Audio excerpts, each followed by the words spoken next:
Evelyn Aguilar. I am doing a presentation on recycling and reusing and what we can do to make the economy better, as well as for our sea animals.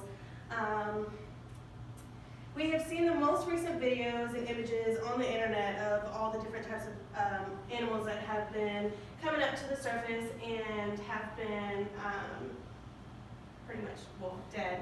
Because of, like this picture right here, there's lots of plastic. It was actually wrapped in the cord that you see right there. And all of that stuff they took out of its mouths. So this was in Trevone Bay in Cornwall. And this is another one. There's an article in the United Nations that of the world's 312 species of seabirds, 111 species are known to ingest plastic.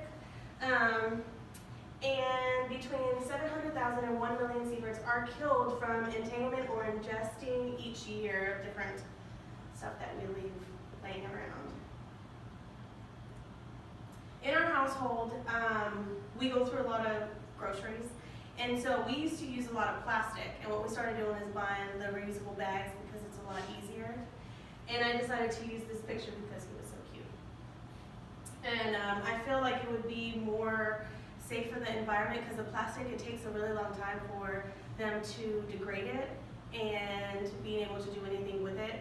That's why a lot of places are now charging if you want to use a plastic bag, or they're having the opportunity to use paper bags.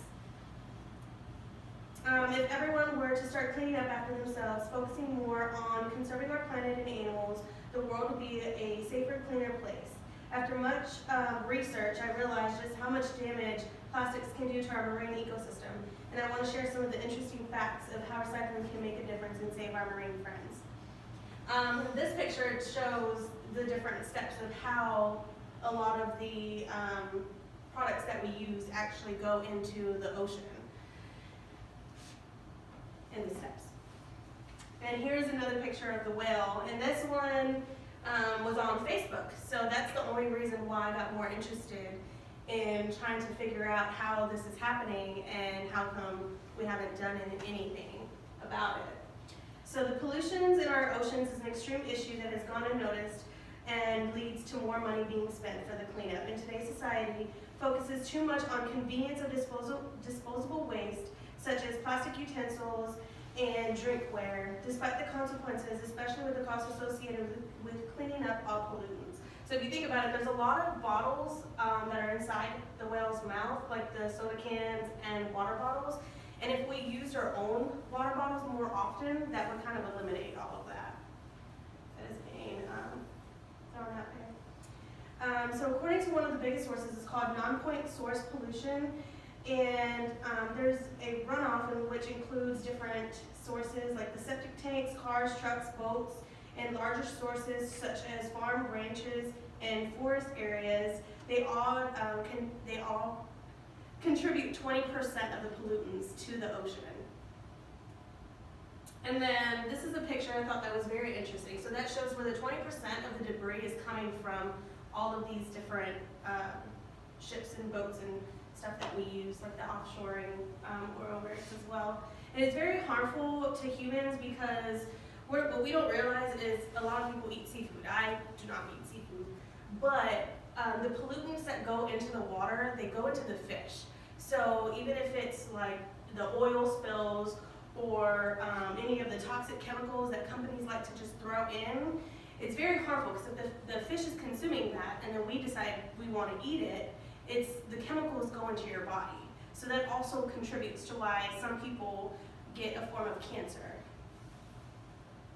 and why it causes a lot of health issues. Now, better choices. The smarter everyday choices, such as reusing products, minimizing plastics and pollutants. Although it's difficult to see, a simple change can save the world because if you take into consideration how recycling can make a difference, minimizing the amount of plastic we use on a daily basis can help keep our oceans cleaner. And these are some of the cute bags that they offer if you want to start using reusable bags.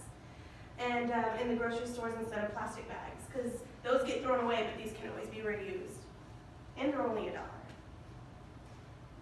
So you clean up after yourself. Properly disposing of chemicals such as oil after oil change can make a large difference.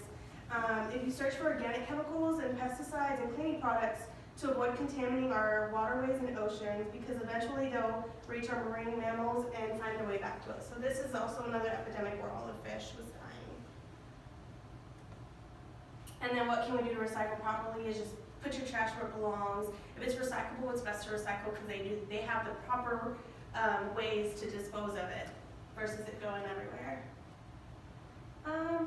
And although we can't clean the ocean in the blink of an eye, the smallest things such as recycling and reusing the same products can be a start to saving ocean mammals. Many changes can save the marine ecosystem and the world.